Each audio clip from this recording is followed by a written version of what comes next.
You noticed it, out of nowhere, without warning. It wasn't a snap decision, it was more like a sigh that came after a long period of silence. There was nothing left to wait for. Nothing this person could say would change how you already felt. It was no longer about hearing apologies, it wasn't about recognizing mistakes or about going back. This person could say whatever they wanted, do whatever they wished. You had already moved on because you were tired. Tired of trying to be seen by someone who only looked at themselves. Tired of holding yourself together in something that always came in halves. You realized it, that you gave much more than you should have, that you accepted much less than you deserved, that you stayed for much longer than was healthy. And all of this because of an idea. The idea that if this person ever saw your worth, it would all be worth it. But it wasn't. Because that validation never came, and when it did, it was too late. You didn't need it anymore because what held you back no longer did, because the absence turned into relief, because the silence became light. You don't feel better than anyone. You don't feel hatred. You don't miss what you had. Because now you know what you never had. You just want to move on, with no loose ends, no drama, no turning back. And if this person shows up, that's fine, but they'll find a different version of you now, one that no longer begs. One that doesn't explain themselves. One that doesn't wait. There was no warning, no final period.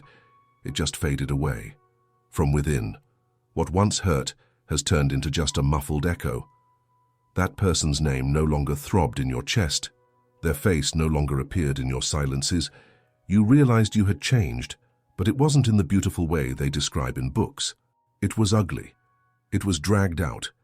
It was in those nights when you said, "I can't take it anymore." But you managed. You believed that it could still be different, that there was still time for that person to notice. But they didn't notice. They didn't notice when you went silent. They didn't notice when you started avoiding conversations. You didn't realize when your gaze no longer sparkled, and the worst part? Maybe you'll never notice it. Then came the cut, cold, invisible, irreparable. You didn't make a scene. You didn't end it with harsh words. You simply stopped insisting. That's what killed it. It wasn't about winning, it wasn't pride. You didn't want to prove you could go without. You just wanted there to be reciprocity, presence, commitment. But you realized that the other side was comfortable with the bare minimum, with the same old routine, with minimal effort. And you? You were exhausted from offering everything, from trying to understand what wasn't even explained, from contorting yourself to fit into absence. That's when the most dangerous silence came. The silence that doesn't shout, that doesn't point fingers, that doesn't cry. It simply settles in and stays. It was at that point you stopped waiting. The moment no one sees. No one sees the day you get up and tell yourself, "It's over," but not out loud, not for the world, just to yourself, in your breath. Your heart still beats, but not for the same reason. You still remember, but you no longer want to relive it. You still feel, but you won't chase after it anymore. The change was silent, but it was definitive. You realized this person could come back, and still they wouldn't find anyone to save. You had already left long before the steps, long before the end. And it doesn't matter if they say you gave up. You know, what happened was the end of a cycle of illusion.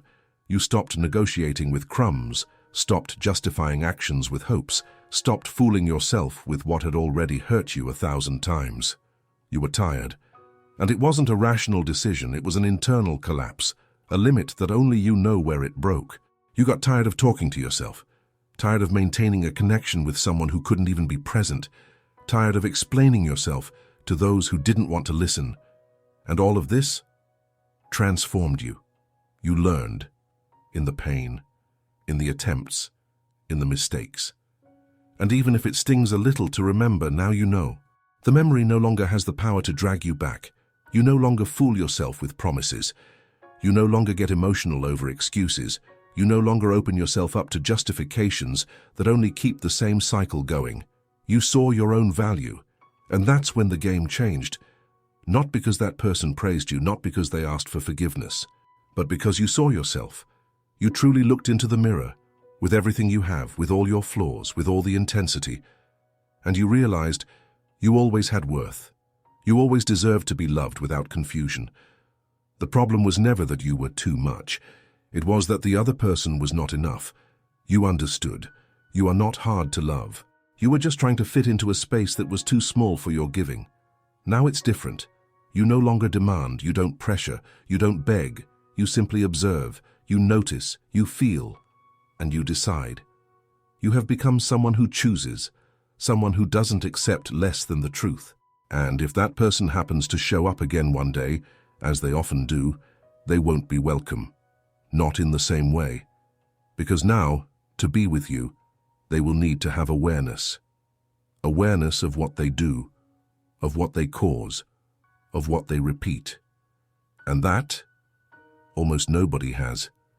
If that person knew how hard it was for you to move on, they wouldn't have done what they did. If they knew how much you remained silent, how much you erased yourself, how much you tried to keep the bond alive, perhaps they would have taken responsibility. But they didn't know, and perhaps they never will. You lived an invisible grief. No one saw it. But you felt every layer falling away, and now all you want is peace, meaningful silence, presence with truth, relationships with sincerity. Because after going through this, nothing less makes sense. You have grown. And it wasn't by choice, it was out of survival. You grew by stopping the waiting, by stopping the chasing, by letting go of trying to make someone feel something. You grew when you realized that your energy was too precious to be spent on walls that give nothing back. And today, you feel. Feel the lightness of not depending on anyone's perception. Feel the steadfastness of someone who is no longer available for empty cycles. Feel the freedom of someone who no longer expects anything from that person. Only you know.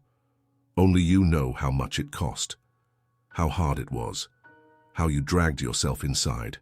But now that you've arrived here, nothing holds you back, nothing persuades you, nothing deceives you. You have clarity, you have peace, you have awareness. And this, no one can take away. No one saw what you had to swallow in silence. The nights you fell asleep with a tired body, but with a restless mind, replaying every phrase, every gesture, trying to understand where that person lost themselves from you, trying to figure out at what point you stopped being enough. But now you get it. It wasn't about you not being enough, it was about the other person not being able to stay whole with someone who was real, because your presence demanded awareness, and awareness hurts those who live avoiding themselves. You offered depth, and that person only knew how to deal with the surface. You offered roots, and they only knew how to live from branch to branch. And yet, for so long you thought the problem was you. That's why you stayed, that's why you tried, that's why you got hurt. But that's enough. You're no longer willing to distort yourself just to fit into someone's story who doesn't have the courage to truly meet you. And what if they try to come back? Because they will try, they always do. They will show up with nostalgia, with memories, with that speech of "I've thought a lot about you," but you are no longer swayed by words. You've learned to recognize presence, true presence. And words without presence now make you feel sick. You no longer have space for rehearsals. You have no patience for those who don't know what they want. You won't accept reappearances without accountability anymore. You already know how to recognize the type of people who disappear and then try to come back as if nothing happened. But now, you are no longer the same. And whoever wants to get close, you're going to have to take responsibility for the time, for the absence, for the confusion. You don't deceive yourself with promises. You observe actions. And if that person wants to be close, they're going to have to earn that right. With consistency, with honesty, with commitment. You don't want halves anymore. You've already understood.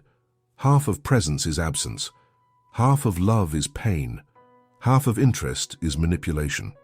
You want what's whole, even if it's rarer, even if it takes longer, because you are whole. And when we feel whole inside, it becomes impossible to accept broken connections.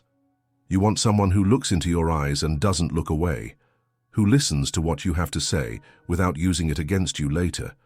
You want a bond that doesn't require games, disappearances, or tests.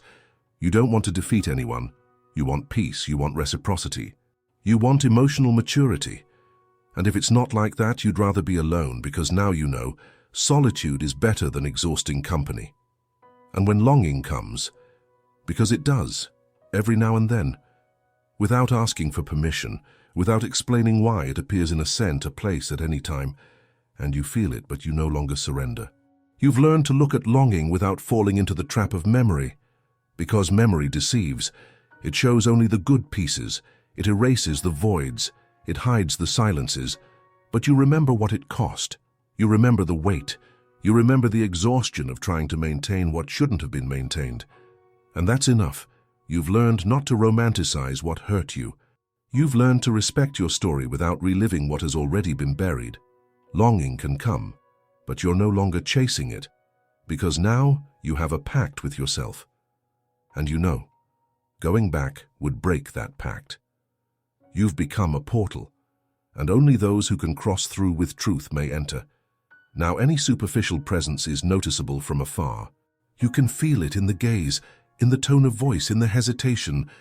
You've lived enough to recognize who comes with real intent, and those who just want to fill a temporary void, and you no longer present yourself as the cure for others' wounds.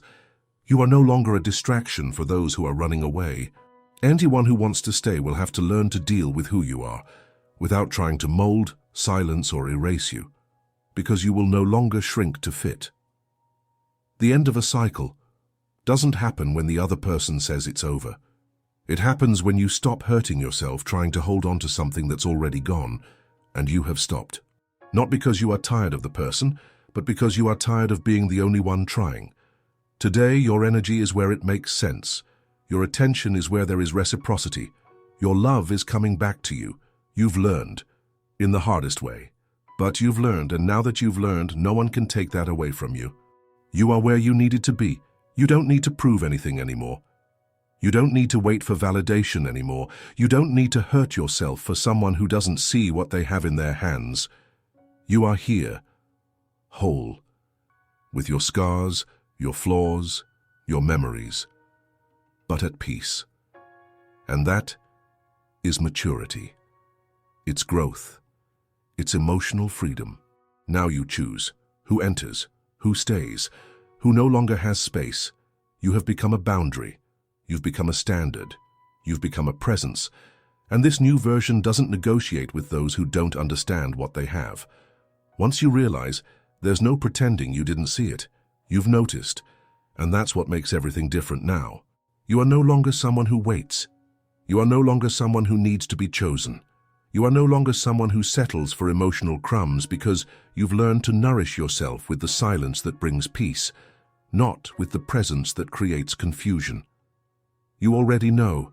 It's better to deal with true loneliness than with the company of those who make you feel alone, even when they're there. And for that reason, even if they try to label you as cold, distant, or arrogant, you won't go back. Because only you know how much it hurt to build this internal fortress. This distance is not disinterest, it's protection. You already know what it's like to be hurt on the inside, while trying to maintain a facade on the outside.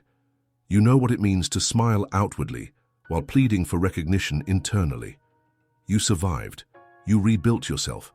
And now, if someone wants to be with you, they will have to have the courage to be. Healing is silent. No one saw you healing. No one saw you bleeding in silence. You kept going with your routine, your work, your commitments. But inside it was a battle, and still, you remained. With yourself, without letting go of your own hand. The healing wasn't quick. It wasn't easy. But it was real. It came on the day you refused to respond to a message. It came in the choice to stop looking at social media. It came when you stopped justifying others' absence with your own needs. Healing happened gradually, and now it's noticeable. Your gaze has changed, your rhythm has changed, your worth has settled. You learned to be at peace, even if that person never understands what they lost. You stopped accepting excuses disguised as affection, because you learned affection that hurts is not affection. Presence that corrodes is not love. Words that twist are not care. You no longer get moved by speeches. You no longer invest in those who only show up when they miss you, but disappear when you need them. Now you observe, you see the gestures, you read the silences. Read. And if that person comes back saying, "I missed you," you respond with the thought, "I also missed myself." because you spent so much time away from yourself, trying to please, to mold, to adjust, that now what you want most is to never lose yourself again. If this resonates with you so far, comment, "Yes, this is about me." Have you felt this too? Talk to me in the comments. I read every word. What do you want now? It's not much. But it's rare. You want real presence, someone who will stay when it gets tough, someone who doesn't see you as an exaggeration, someone who won't pull away when you need to fall apart. You don't want someone perfect, you want someone sincere, available, whole, because you are that now, you offer that. And what you offer is what you demand, not out of arrogance, but out of maturity, out of awareness, out of self-knowledge. You know what you deserve, you know what you give, you know how far you can go, and you know very well from where you never want to return. And if life puts you face to face again, it can happen. Fate has a way of doing that. But the question isn't if we meet again. The question is, do you still fit in that bond? You look back and realize it wasn't just the person who stayed. You moved on, you grew, you expanded. The pain elevated you, and you won't lower yourself again to fit into the space that once stifled you. You are bigger now, deeper, more selective. And if the reunion happens, it will be with a different you. A you that won't dissolve for any temporary affection, a you that won't open up for just any smile, a you that won't give in without checking for depth on the other side. If this person finds you again, they will have to deal with someone who is no longer available to repeat old patterns, because what you want now, there's presence with awareness. You won't accept anymore. Those who disappear and come back as if nothing happened, those who praise you but don't support you, those who say they're sorry but never change. You want those who notice, who see, who take responsibility, and most importantly, who doesn't leave you feeling confused. Love is not confusion. It's not a test. It's not punishment. You've confused yourself enough trying to understand the absence of those who claim to be present. Now you just want what is clear, what is stable, what is light, and if it's not like that, you won't enter. You won't accept. You won't continue. Because you don't want to go back. You've already gone back too much. You've forgiven yourself too much for ignoring your own limits. You were understanding beyond reason. You exposed yourself where there was no support. Now you don't want to go back. You want to move forward. And anyone who wants to be with you will have to walk beside you with truth, with intention, with clarity, because now you listen to yourself. You respect yourself. You no longer betray yourself out of fear of losing someone.